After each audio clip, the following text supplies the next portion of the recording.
Mr. Copeland, can you take a look at that order for me, please, sir? All right, let's just go through it right quick, okay? I just want to make sure that you understand where you are, and you have your attorney here, and if you have questions of the court or your counsel, you can go ahead and do that, okay? All right? You have to answer yes or no, sir. All right. Okay, all right. I'm not trying to trick you. I'm not trying to do anything other than explain this to you, all right? Okay. Okay, all right. Mr. Copeland, this order reads basically, the state of Georgia has moved the court pursuant to this particular statute, which is 24-5-507, to compel your testimony, and our district attorney, Ms. Willis, having determined that your testimony is materially as necessary to the public interest. And that is, and if you take a look at the footnote, sir, I'm sure your attorney's probably explained this to you, that she has the purview of determining whether or not your testimony is needed for a particular trial. I don't even have that authority. Your attorney doesn't have that authority. You can't decide that maybe it's not really necessary. She makes that decision.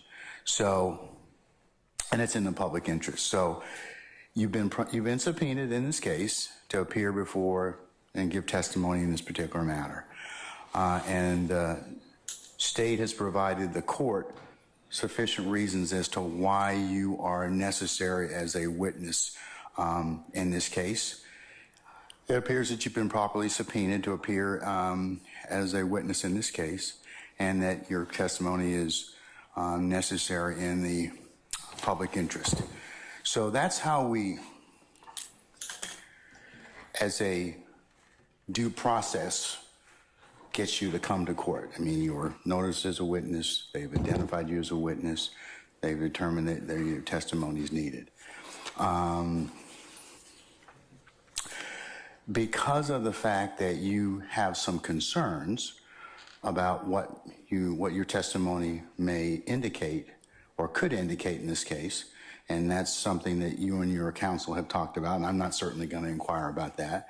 But in order to potentially deal with anything that may come out of that, the state is basically, knowing that you have a Fifth Amendment privilege, says, okay, we acknowledge that. We're going to give you immunity.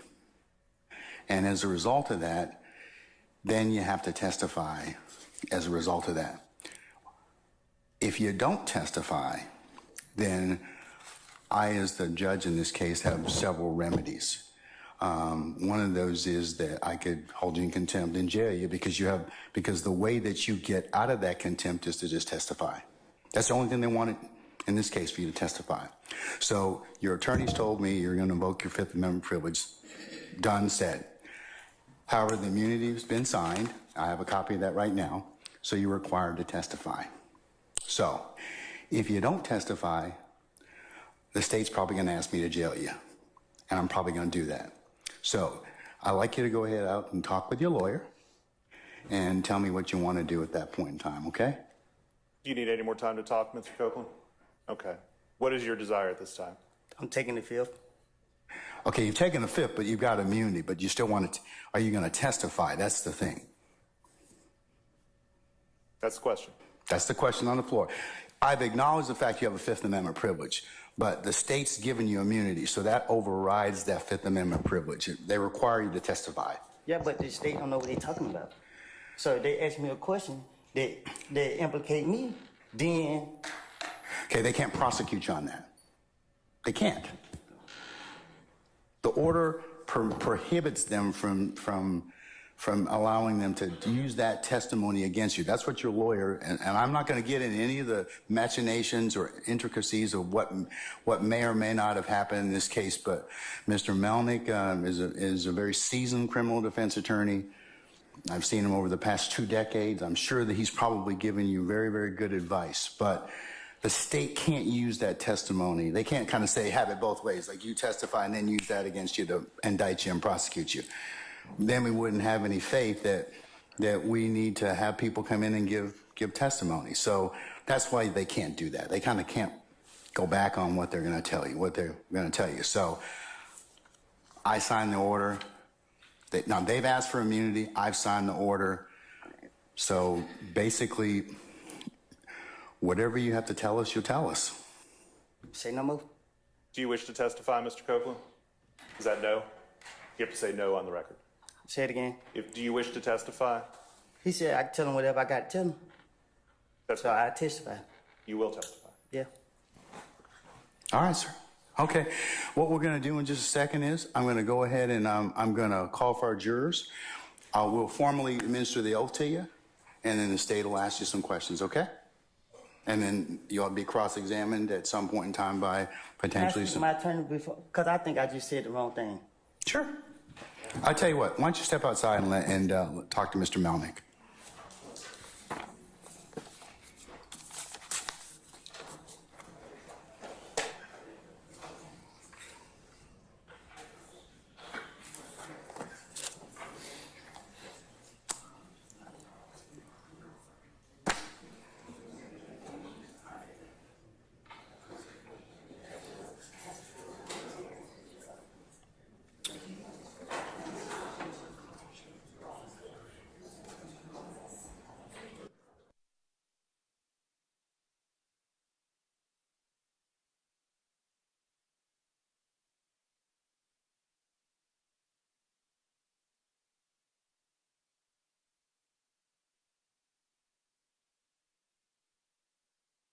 Don't go anywhere, okay?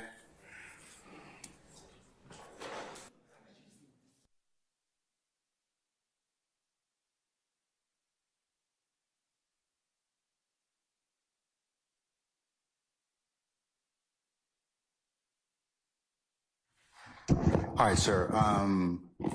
What's your pleasure? Say what? I said, what's your pleasure, sir? Do you wish to give testimony? I know you don't want to give testimony in this case, but you've been given immunity in this particular circumstance, use immunity. So, are you going to testify? Yeah. Okay. All right. All right, sir. Then what we'll do at this point in time is we'll call for our jurors and we'll swear you in, and we'll go ahead and